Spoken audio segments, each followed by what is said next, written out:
अस्सलाम वालेकुम दोस्तों, मेरा नाम है असीब शफकत और आप देख रहे हैं हंसी टीवी। दोस्तों, जिस वक्त आप ये वीडियो देख रहे हैं इस वक्त कई मिलियन छोटे बड़े साइज़ के मेट्रॉइड्स खला से ज़मीन की तरफ बहुत तेज़ी से टकराने के लिए बढ़ रहे हैं, लेकिन ना तो हमें इसकी कोई आड़ सुनाई देती है और ना ही इसका कोई झटका महसूस होता है। चारों तरफ वही खामोशी और सुकून है जैसा कि पहले था, और ये सुकून तब से है जब से हमारी ये ज़मीन बनी है।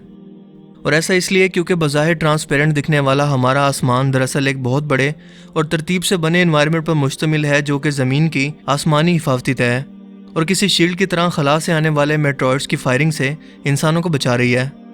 और अगर ऐसा ना हो, यानी ज़मीन के गिर्द अगर कोई हिफाजती तय या एनवायरनमेंट मौजूद ही ना हो, तो इसका क्या असर होगा? इसकी ज़िंदा मिसाल हमारी आंखों के सामने चाँद की है।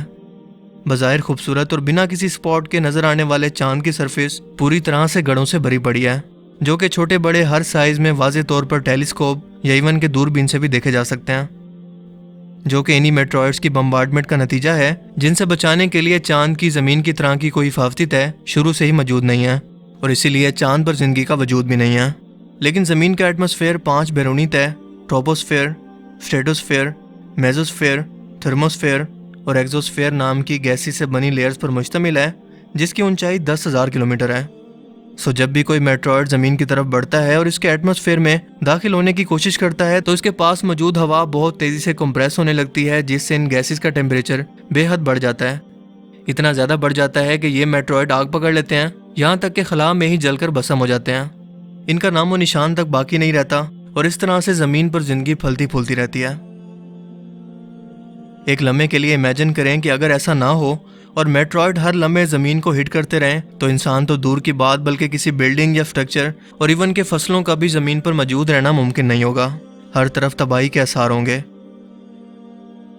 ज़मीन का एटमॉस्फेयर सूरज से आने वाली ख़तरनाक शुआओं को फिल्टर करने का काम भी करता है, जिसे ओजोन लेयर कहते हैं। ये ख़तरनाक शुआएं इंसानों में कैंसर, अंधेपन और दूसरी स्किन की बीमारियों की वजह बन सकती हैं।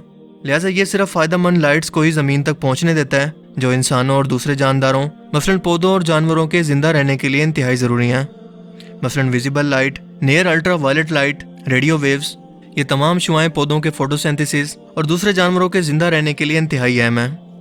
जबकि नुकसानदेह अल्ट्रा वायलेट रेव्स जो कि सूरज हर लम्हा ज़मीन की तरफ शिद्दत से भेज रहा है, इसे ओजोन लेयर हर वक्त फ़िल्टर करती रहती है, जिसे इंसान ग्लोबल वार्मिंग के ज़रिए आहिस्ता आहिस्ता ख़राब कर रहे हैं। और आज इस ओजोन लेयर के अंदर बरआज़म अंटार्कटिका के साइज़ के जितना बड़ा सुराख हो चुका है।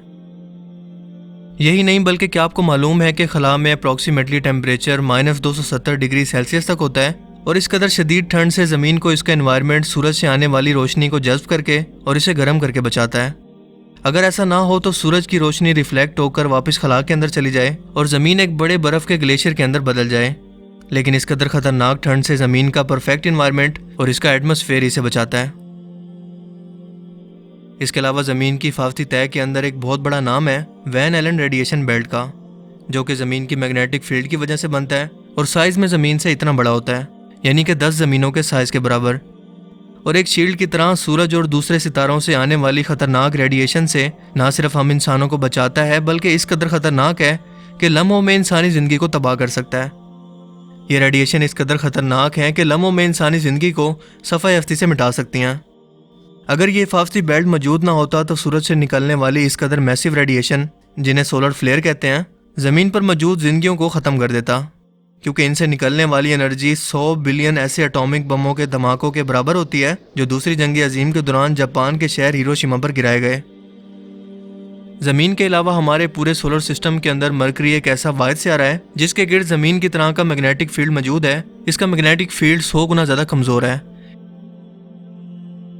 दोस्तों, ये तमाम साइंसी इंकशाफात जो आज हमें ये हकीकत बताते हैं कि किस कदर अहम और परफेक्ट सिस्टम जो आसमान में हमारे सरों पर मौजूद है, जो कि बज़ाहिर तो नज़र नहीं आता लेकिन उसका काम खला से आने वाले हर ख़तरे से इंसानों को बचाना है, ये बिला वजह और महज इत्तफाक से नहीं बना, बल्कि सोच समझ कर इंसानों की हिफाजत के लिए उस हिकमत वाली ज़ात ने तैयार किया है जिसे खालिक कहते हैं, जिसे 21वीं सदी की साइंस ने हालिया साइंसी तहकीकात और मुशाहिदात के बाद साबित किया। लेकिन क्या आपको मालूम है कि इस हकीकत को आज से 1400 साल पहले कुरान करीम कुछ इस तरह से बयान करता है।